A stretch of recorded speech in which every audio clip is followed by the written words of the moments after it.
Olá, estamos no mês de setembro e com ele vem uma campanha muito importante, a Setembro Amarelo, que visa a prevenção do suicídio. Atualmente, estima-se que 800 mil pessoas suicidam-se por ano. Para cada uma delas, outras 20 já atentaram contra a própria vida. Segundo a Organização Mundial de Saúde, o suicídio representa 1,4% das mortes, e é a segunda causa de morte entre os jovens de 15 a 29 anos. Infelizmente, o suicídio é uma realidade, e essa campanha visa prevenir os casos e ajudar as pessoas a lidarem com situações como essa. Então, para isso, a Liga do Trauma e a Liga de Psiquiatria convidaram um psiquiatra para vir falar sobre o tema. Ele é um docente da Faculdade de Ciências Médicas da Unicamp, é o professor Dr. Carlos Kais. Também coordenador do Ambulatório de Transtornos de Ansiedades do Hospital das Clínicas da Unicamp. No debate com o especialista, abordamos alguns temas como a importância da campanha, se falar de suicídio gera mais suicídio, como reconhecer sinais de pessoas que estão pensando em se suicidar e quais seriam os motivos que levariam a isso. Convidamos vocês a assistir esse debate porque ele está muito interessante.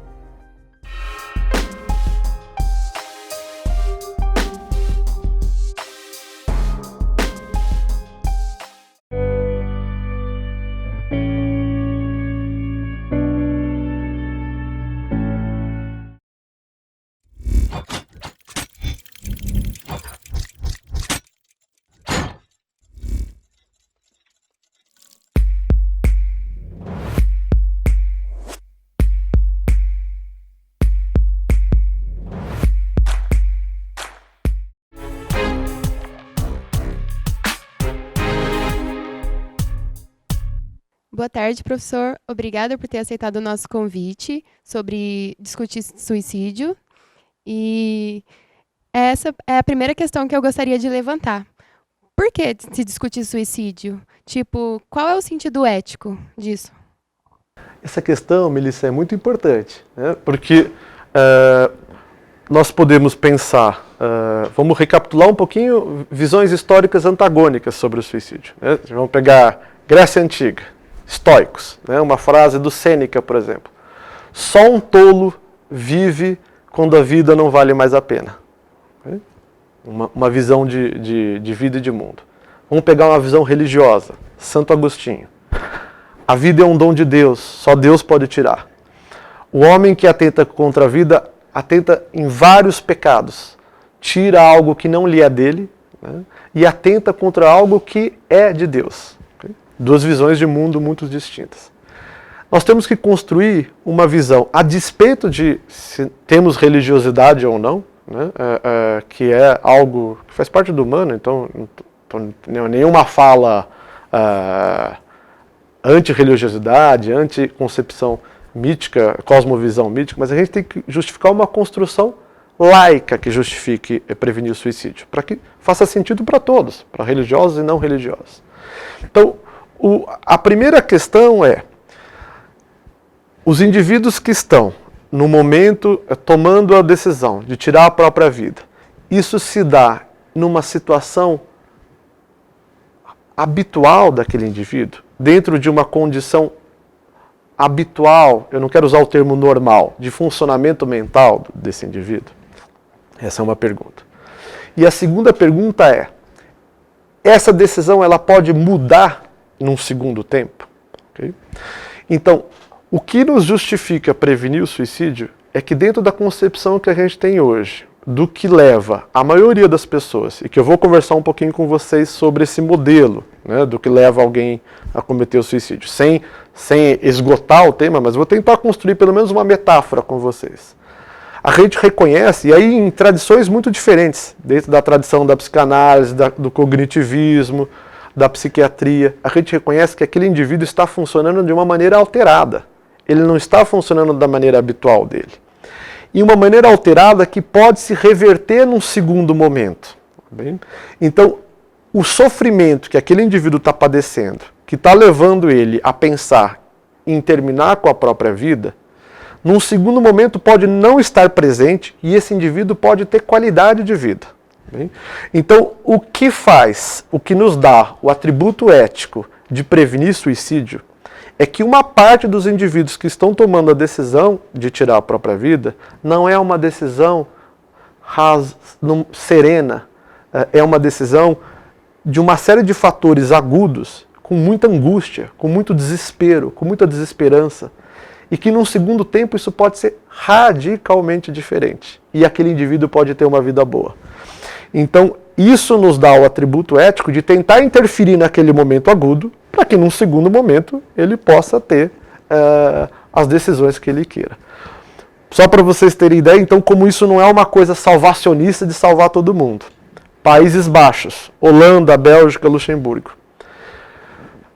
Esses países admitem que alguns indivíduos solicitem ao Estado que ajude no suicídio. Bem, isso vale, sempre valeu, para doenças em que nós não temos condições de aliviar o sofrimento. Então, imaginem doenças neurodegenerativas, aquelas doenças que a gente sabe que levam a um sofrimento muito importante, doenças oncológicas avançadas, né, falando para todo mundo, né, câncer em estado com dor, estado terminal. Então, os indivíduos nesses países sempre tiveram, quando não há condição da sociedade prover a eles uma vida digna, eles sempre tiveram como recorrer ao Estado. Hoje, esses países admitem, inclusive, que algumas pessoas padecendo de transtorno mental recorram ao Estado. Mas há todo um processo para se fazer isso, para se evitar o quê? Para se evitar exatamente isso. Que as pessoas tomem a decisão num momento agudo ou crônico, mas agudizado, e que aquela decisão não seja uma decisão de fato daquele indivíduo no momento pleno. Isso nos dá o atributo ético de interferir.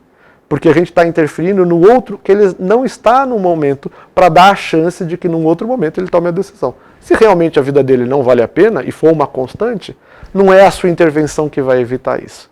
Agora, se o contrário, aquilo é uma coisa aguda, a sua decisão pode fazer claramente com que a coisa se inverta. Bem?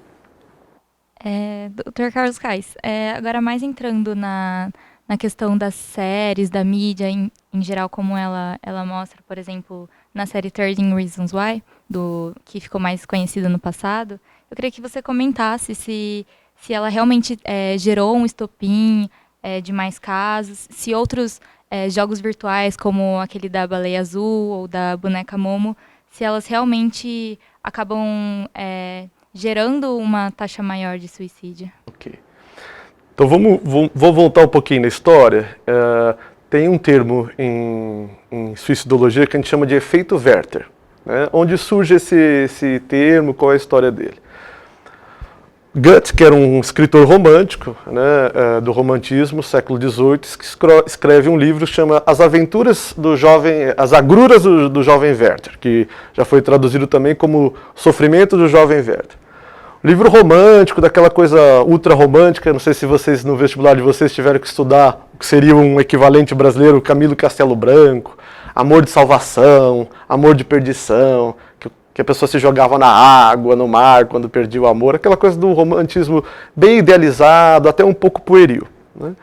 Essa era a temática do livro do Goethe. Era um jovem, um homem adulto jovem, que se apaixonava por uma senhora mais velha, perdia a virgindade com ela, um amor intenso, bem aquela coisa do amor-paixão. E ele era rejeitado, e depois da rejeição amorosa, a vida perdia o sentido para ele. Eu estou falando de maneira bem dramática, porque o livro é bem dramático, né, dessa coisa do romantismo. Ele se vestia de amarelo e cometia suicídio. E para espanto de todo mundo, começou a pipocar suicídios na Europa de homens jovens vestidos com a mesma roupa do jovem Werther, de amarelo, chapéu amarelo. Aquilo não era uma coincidência. O Goethe veio chamado a vir a público se desculpar porque tinha escrito um livro que estava induzindo suicídio. O Goethe ficou possesso, né? A resposta dele foi bem arrogante. Olha, se as pessoas são malucas e não conseguem distinguir literatura de realidade, não tem nada a ver com isso. E hoje, depois de muito tempo, a gente tem evidência para dizer que o Goethe está errado. Né? Existe mesmo um fenômeno que chama-se efeito Werther. O que é o efeito Werther? É uma sugestão, algo que empurra alguém que está numa situação de vulnerabilidade para o suicídio. Então, evidentemente que o que empurra é só algo a mais. Né? Então, tudo que envolve o que a gente chama de modelo de identificação, ou que pode gerar efeito de imitação. Então, tem que ser colocado de maneira cuidadosa, né? Então, já há uma recomendação, essa recomendação foi inicialmente feita para a imprensa, de como divulgar casos de suicídio e como lidar com o tema de suicídio quando envolve, seja personagens, ou seja pessoas, etc. E isso, então, foi sendo construído com uma série de evidências. Vou dar mais um exemplo para vocês mais contemporâneo. Teve uma série que passou na Alemanha inicialmente, que a chamada da série, o início da série, era um jovem pulando no trilho do metrô. Okay? Era o início, a série se iniciava com um suicídio no metrô. Era aquela chamada da série. Quando essa série passou, ela passou durante 6 meses, houve um salto no número de suicídios por esse método. Aí as pessoas inicialmente negaram, mesmo entre especialistas, não, mas deve estar tendo substituição de método. Alguém que ia morrer enforcado, está morrendo por esse método. Quando foi se analisar os dados, não, houve um aumento importante, de mais de 3 vezes o número de suicídios por esse método, sem diminuição de outros métodos. Para de passar a série, volta para o número habitual, né? Então, uma curva em formato de sino.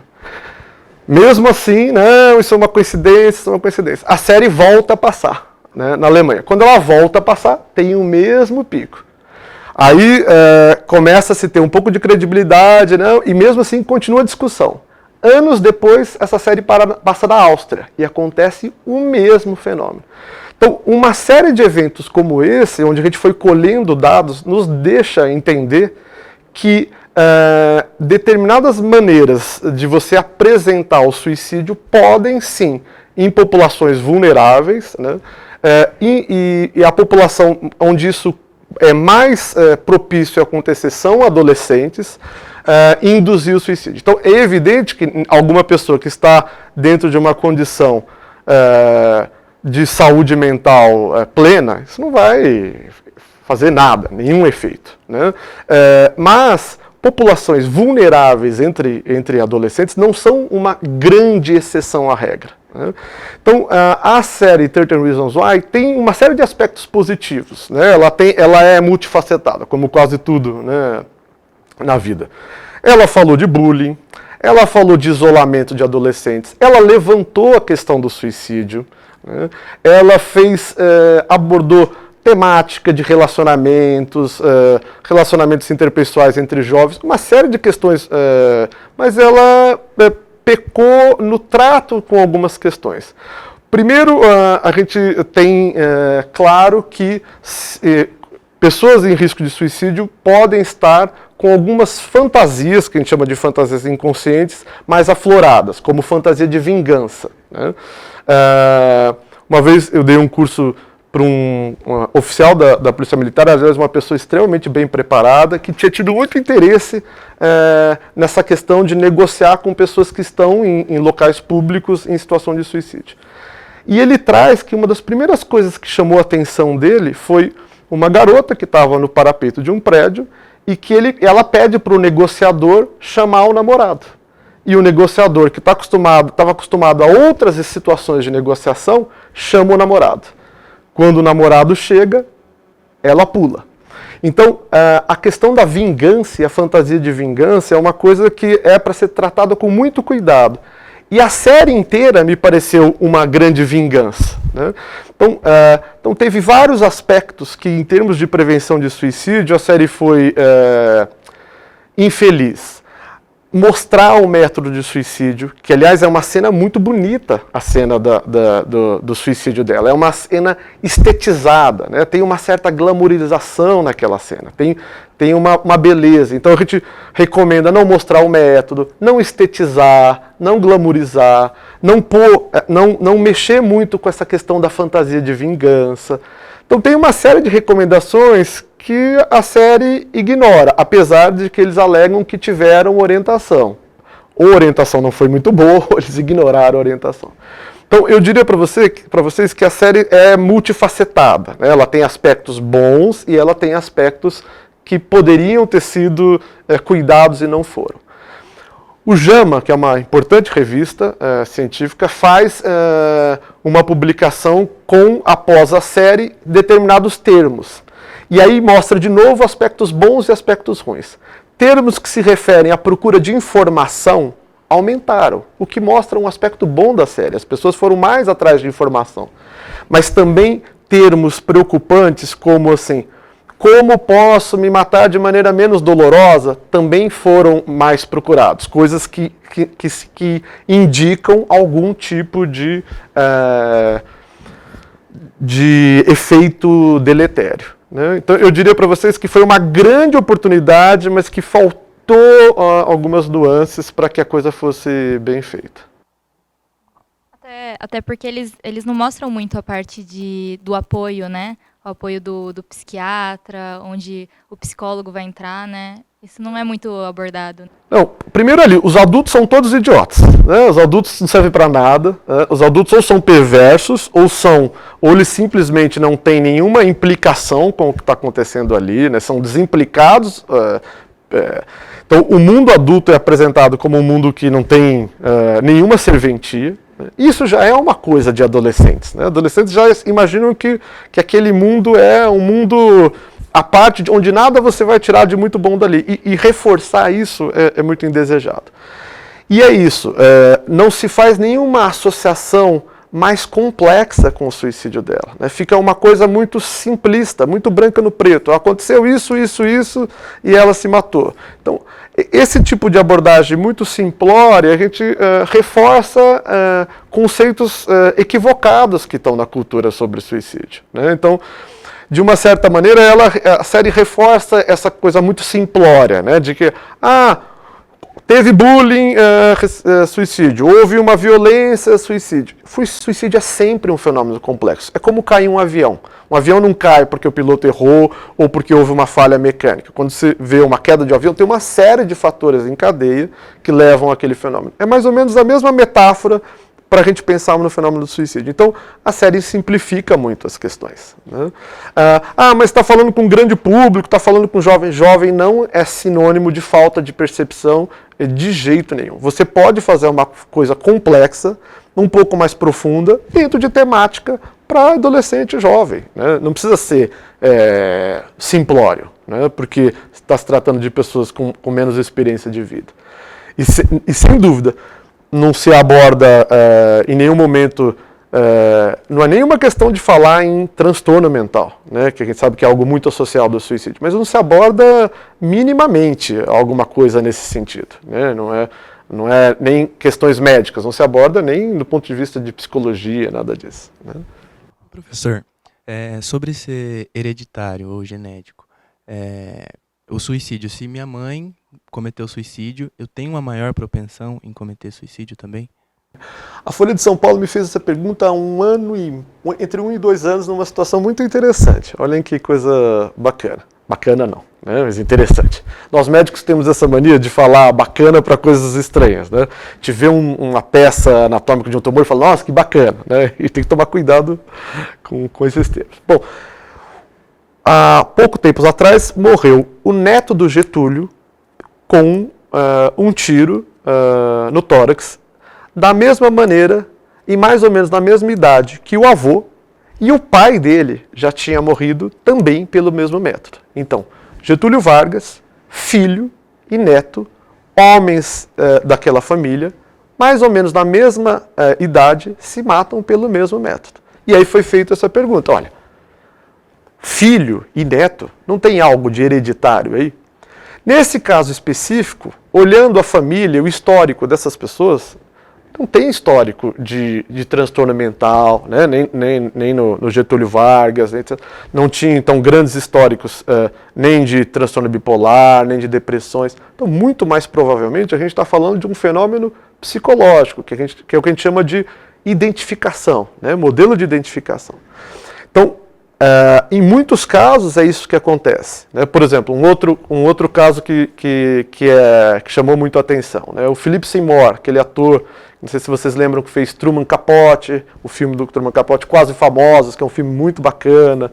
Já fez Missão Impossível, ele era o vilão do Missão Impossível que entra no banheiro para limpar a camisa. Bom, o Philip Seymour é um ator espetacular com uma série de filmes. Dúvida, né? Ele morre de overdose de opioide, que a gente não sabe se foi um suicídio ou não, que foi o método que a mãe dele morreu, e também mais ou menos gerando a mesma dúvida, né? Aquela coisa de errou a mão. Se você vê o contexto, se há ali registros de tratamento, também não, né? Agora, outras famílias, existem evidências de hereditariedade. Então tem famílias que a gente vê que tem transtorno bipolar no tio, na prima, em várias gerações, depressão em um monte de gente, às vezes mesclando vários quadros importantes e com muito suicídio. Então, evidentemente que ali deve haver vulnerabilidade genética, se não especificamente para o suicídio, para coisas que facilitam o suicídio. Então, então, onde que a genética pode facilitar o suicídio? Seja pela facilitação de transtornos mentais, né, que tem alguma penetrância de hereditariedade, como transtorno bipolar, depressão, esquizofrenia, seja como fatores de característica do indivíduo que facilitam o suicídio, como impulsividade, agressividade. Então, impulsividade e agressividade tem questões culturais, de biografia, de história, mas também tem o biológico, onde também tem a genética, né? Então, eu diria para você que pode haver em suicídios componentes hereditários, genéticos, como pode você ter sequências em família onde a questão não é essa. A gente diria então que a parte biológica não pode ser descartada, né? Ela é uma parte importante, mas dentro de um fenômeno complexo, voltando à complexidade do suicídio, muitas vezes a questão é para além do biológico. Bom, professor, em relação à família, amigos, o que fazer com uma pessoa que tentou suicídio e não conseguiu? Isso é bastante delicado, porque o que as famílias costumam trazer no consultório? Qual é o dilema, né? O primeiro grande dilema é a ambiguidade de sentimentos que isso gera, né? Comportamento suicida gera raiva, por uma série de fatores que a gente pode ir conversando, né?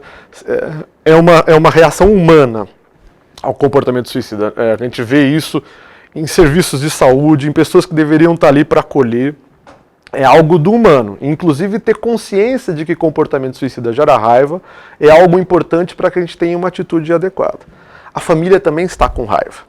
Às vezes a família está com raiva, desculpem a expressão vulgar, mas esgotada, né? Às vezes a família fala, nós estamos de saco cheio dessa situação, de a gente se sentir refém, né? daquela ameaça que está no ar. E ao mesmo tempo, então, que você tem uma família ou amigos que estão se sentindo ameaçados, ou pela situação e não sabendo como lidar com todos esses sentimentos, tem uma pessoa que está fragilizada e, às vezes, com gestos estabanados ou não, também pedindo ajuda, também pedindo socorro. Então, o que a gente tenta com esses indivíduos, sejam amigos, sejam familiares, algumas coisas. Primeiro, desresponsabilizá-los. Ninguém é responsável pela vida do outro. Nem uma mãe ao filho, nem um médico ao seu paciente, nem um amigo. Nós não podemos pôr nas costas de ninguém a responsabilidade pela vida de terceiro. Isso já faz com que as pessoas consigam lidar com as situações com um pouco mais de serenidade. Segundo, separar um pouco o que é que dentro de uma coisa que pode ter algo de tentar mudar as relações, tentar mudar o ambiente, que aquilo pode ser sentido como chantagem, manipulação, tem também um pedido de ajuda, tem também um pedido de socorro. Estabanado ou não, ali embutido tem algo que pode ser proveitoso, né? Não só para aquele indivíduo, mas para as relações como um todo, né? Então, é tirar um pouco a faca do pescoço das pessoas para que elas possam retomar diálogo e cuidado com aquela pessoa que está fragilizada, né? Então, ao mesmo tempo que a gente não dá uma carta branca para que aquele indivíduo fique sem limites, sem regras, sem as restrições da vida, que fazem parte da vida, também a gente chama a atenção que comportamento suicida é um sinal de alerta importante para suicídio de futuro. E, no mínimo, mesmo que seja um comportamento suicida de baixa intencionalidade, é, no mínimo, um pedido de socorro que tem que ser visto com muita atenção. Então, esses são os trabalhos com a família, né? Trabalhar os sentimentos que estão ali, sentimentos ambíguos. Em um momento é raiva, no outro momento é dó, no momento é vontade de cuidar, no outro momento é vontade de mandar embora. Trabalhar essa ambiguidade de sentimentos e orientar também manejo dessas situações. Professor, desculpa. A gente sabe que o meio acadêmico ele traz muita pressão psicológica, tanto para professores quanto para alunos. Eu queria saber o que o senhor tem a dizer em relação ao suicídio no meio acadêmico. Alguns momentos da vida acadêmica são momentos claramente de maior estresse, onde eclodem com mais facilidade doenças mentais. A pós-graduação está muito caracterizada como isso. O início da graduação, às vezes, é um momento de desinserção da vida familiar, da vida cultural. Então, dentro da vivência acadêmica, tem momentos específicos onde você tem maior fragilidade. Depois tem as especificidades da academia em si, que lida com expectativas de desempenho, vaidade humana, né, todas as questões ligadas a interações de grupo, né, melhor ou maior inserção de grupo. E aí também, quando a gente fala do ambiente acadêmico, a gente também tem que especificar, né, porque assim, a gente tem questões mais prevalentes em determinados ambientes e em outros. Por exemplo, as questões do meio da saúde, às vezes tem algumas especificidades em relação, por exemplo, a questões do meio de exatas, né? Então, aí, quando a gente vai pensar em termos estratégicos também, se pensar em especificidades, né? E, sobretudo, de que haja dentro do meio acadêmico, isso é claramente o ideal, possibilidade que os indivíduos que estejam passando por um sofrimento importante possam recorrer à ajuda sem nenhum tipo de prejuízo à imagem acadêmica e tudo mais. Quais são os tipos de apoio médico que as pessoas vulneráveis podem procurar? Aí vamos pensar numa gradação de apoios, né, dependendo do nível de sofrimento. A gente tem desde o apoio que não é tecnicamente instrumentado, mas que pode ser muito útil, né? Então, pessoas que têm capacidade de acolher sofrimento humano podem desempenhar papel importante. Então, por exemplo, quando nós estamos falando de jovens e adolescentes, ou mesmo, vocês falaram no meio acadêmico, a gente vê que tem pessoas em grupos que têm uma grande capacidade de acolher sofrimento e lidar com sabedoria, com situações às vezes bastante delicadas. Então, um sofrimento num nível X, às vezes basta acolhimento de rede de apoio social que aquilo se dilui. Um pouco a mais, a gente vai para atendimentos especializados, como psicoterapia, né, o atendimento psicológico. Quando nós estamos falando e tem esse indício de transtorno mental, aí é necessário se passar por uma avaliação médica, dependendo do nível de transtorno mental. Porque transtorno mental também pode ser tratado, às vezes, só com psicoterapia. Quer dizer, não necessariamente a presença de transtorno mental indica a entrada de um médico na história. Mas transtorno mental com um nível de sofrimento e com um nível de risco um pouco maior, aí já é necessária a entrada médica propriamente dita, e quando é um risco um pouco mais alto, a entrada de um especialista, de um psiquiatra propriamente dito. Agora, falando mais sobre... o senhor falou sobre estresse da faculdade ou períodos, enfim, semelhantes. Será que a gente poderia ter um motivo específico pelo qual aquela pessoa cometeu uma tentativa de suicídio? Então, vamos fazer uma metáfora para comportamento suicida, para a gente tentar entender um pouquinho e poder dialogar um pouco sobre o palco onde acontece o suicídio. Bem? Então, eu vou falar do genérico para depois mostrar que o genérico é só um modelo e que a gente tem coisas muito mais complexas que o genérico. Tá bem? Então vou fazer uma metáfora para a gente poder pensar junto. Todos vocês têm a imagem, a mente do World Trade Center. Okay? Lembram do avião batendo no World Trade Center. Né? Vocês lembram que tinha um grupo de jovens cinegrafistas que estava lá, que fez algumas das principais imagens, que aquele avião de barriga, etc. Bom, tem um documentário que eu sempre divulgo ele, que eu acho esse documentário muito elegante, que são esses jovens cinegrafistas franceses que estão ali em Nova York fazendo um estágio num corpo de bombeiros que em tese mais intenso, com questões mais importantes, e que inclusive o documentário estava ficando muito ruim, porque eles só estavam pegando gato em árvore, vazamento de gás, estavam entediadésimos, estavam reclamando disso. E eles estão ali perto de onde bate o avião. E eles são um dos primeiros a chegar nas Torres Gêmeas e entram com equipamento de som. E olha que interessante. Então todo esse documentário, para quem quiser ver, 11/9, ele é apresentado pelo Robert De Niro, então joguem tudo isso junto no Google. 11/9, Robert De Niro, cinegrafistas franceses. Eles entram com equipamento, câmera, som, para dentro das Torres Gêmeas. E aí, então, o documentário é elegante, ele é muito tenso, mas ele não tem violência explícita. Mas a sonoplastia de fundo é uma coisa que me chocou muito, porque eu demorei um pouquinho para entender a sonoplastia de fundo, e quando eu entendi, aquilo me chocou. A sonoplastia de fundo é assim, tum, tum, tum, tum. Esse é o som de fundo, né, que está ali.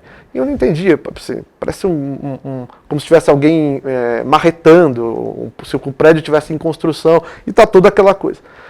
Depois de alguns minutos você entende, porque a gente vê que eles estão com dificuldade para evacuar as pessoas só podem sair por determinados pontos, porque as pessoas estão pulando, né, lá do prédio.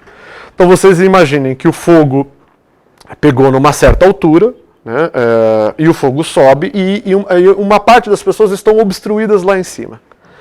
E aquilo chega a temperaturas absolutamente impossíveis para a vida humana, e antes da vida humana se cessar, das pessoas falecerem, tem uma dor física, as pessoas derretem vivas, né? Chega-se a 700, 800 graus Celsius.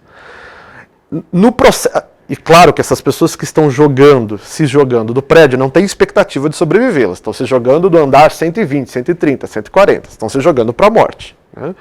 Mas entre morrer naquela dor física insuportável, se jogar para a morte não é uma opção, né? É uma necessidade, é uma dor física que as pessoas não dão conta e se jogam para sair daquele sofrimento, daquela dor física insuportável. Bem? A gente usa essa metáfora, para falar do que em geral move o suicídio. É a mesma coisa, só que no psiquismo. O primeiro autor que cunhou esse termo, psychic, ou dor psíquica, chama-se Schneidman. Só para vocês terem ideia, quando o Schneidman faleceu, ele é tão importante que o New York Times fez uma matéria de 2 páginas, porque ele organiza uma série de conceitos em prevenção de suicídio. Então, essa é a metáfora que a gente tem que estar em mente. Existe um nível de dor psíquica que o indivíduo não dá conta, e a morte vem como uma solução que sempre vem com ambivalência, mas que vem como uma solução para aplacar aquela dor psíquica que não é suportável. Okay?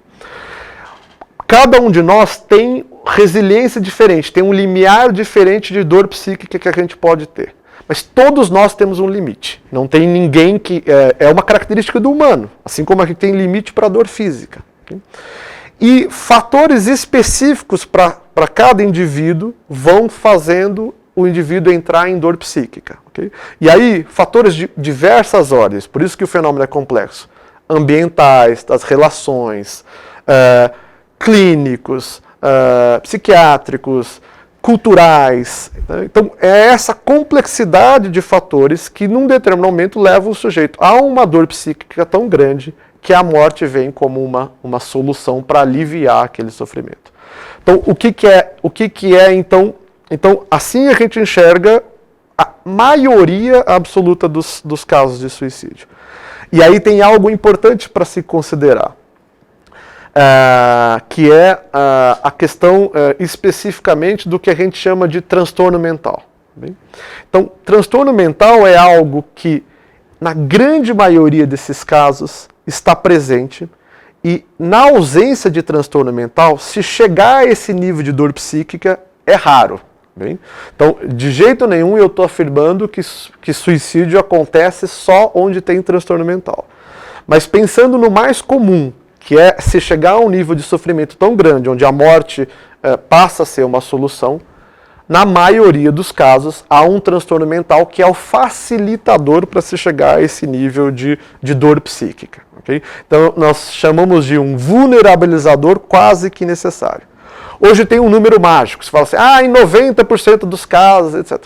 Esse número mágico é bem artificial, né? Não sei se vocês conhecem a história dele. É um brasileiro, que é uma pessoa que tem muita importância em prevenção de suicídio no Brasil, que é o professor Bertolotti. Ele capitaneou um estudo da OMS que pegou 15 mil casos de suicídio comprovados em diversos estudos. Então, é um estudo que compila diversos estudos, por um método que chama-se autópsia psicológica. O que é isso?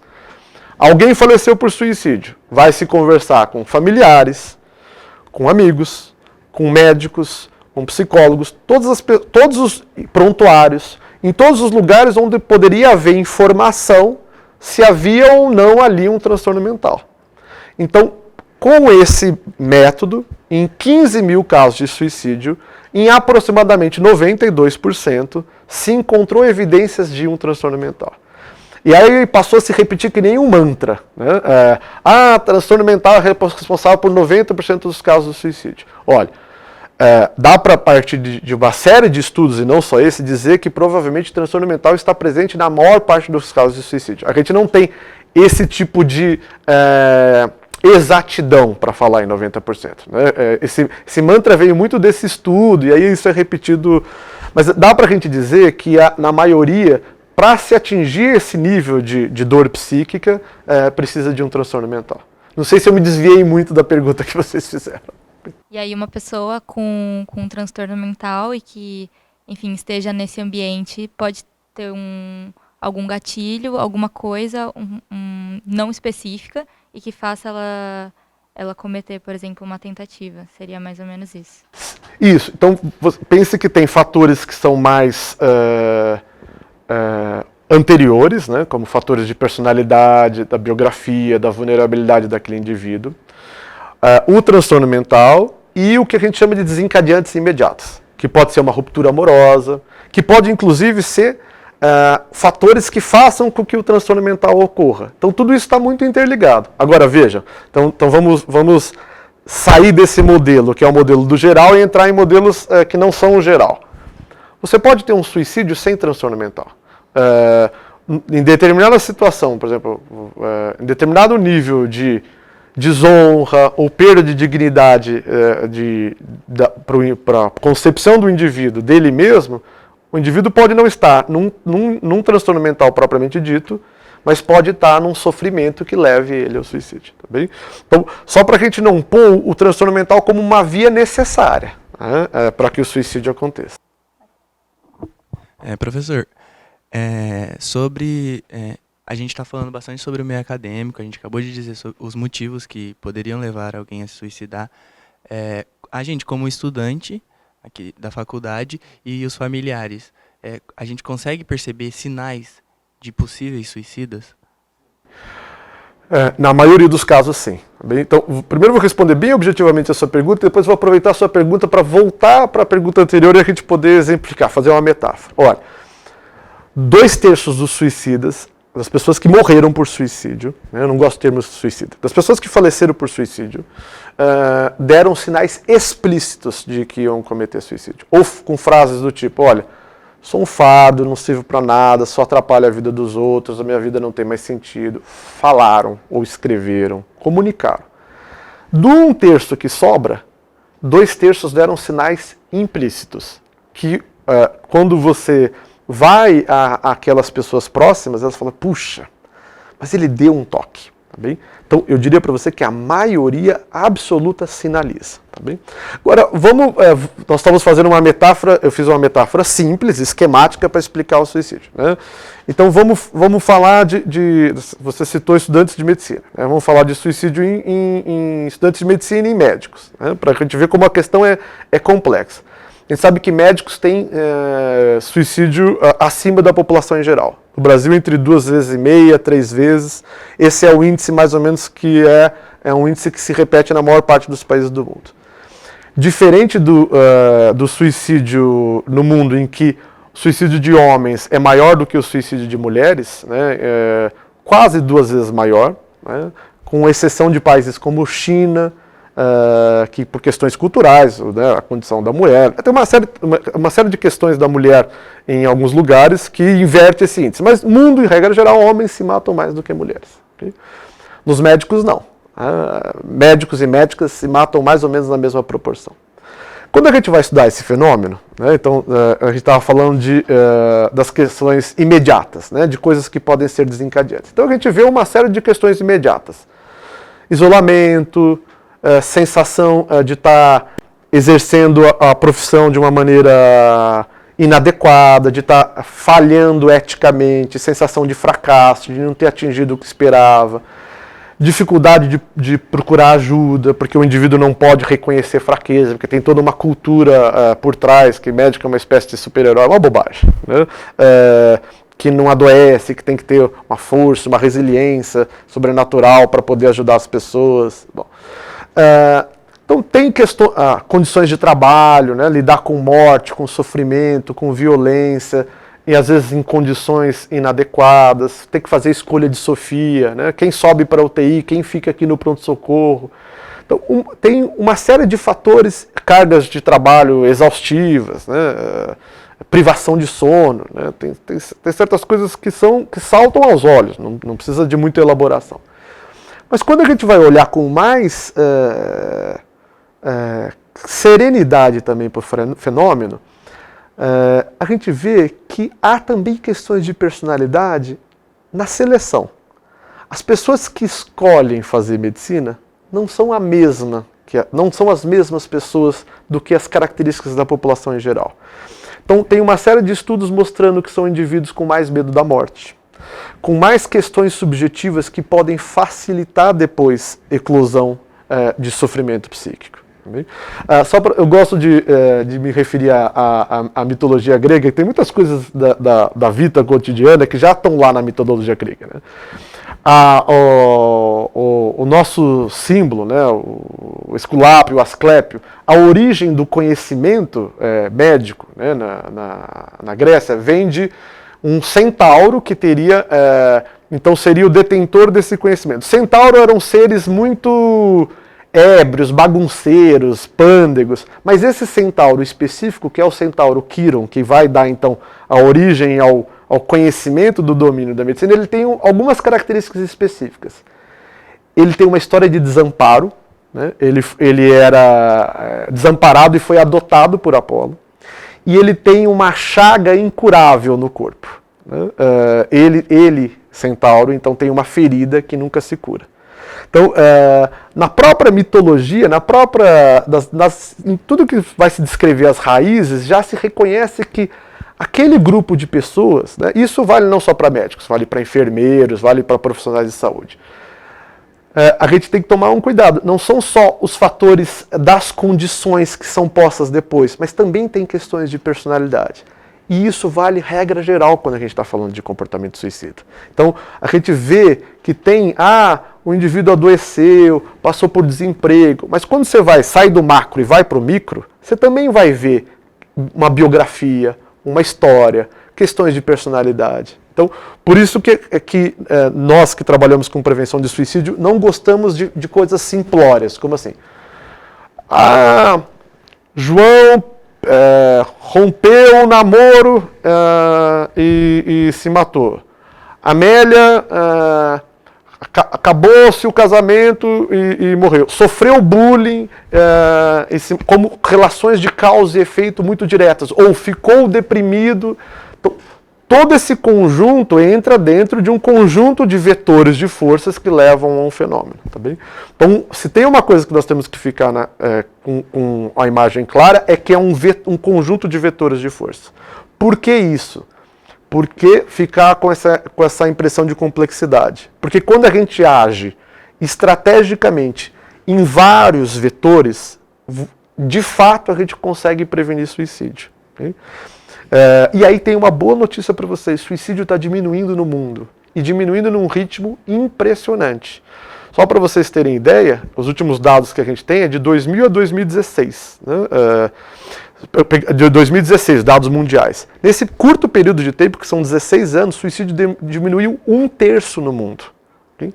Em que questões de saúde pública que vocês, como estudantes de medicina, conhecem que sim, em 16 anos diminuiu? Só quando a gente descobre uma vacina, um novo antibiótico, um novo tratamento. Então, eu estou falando da complexidade porque atuar na complexidade é o que está fazendo as coisas irem bem. Okay? Nós estamos reduzindo o suicídio no mundo.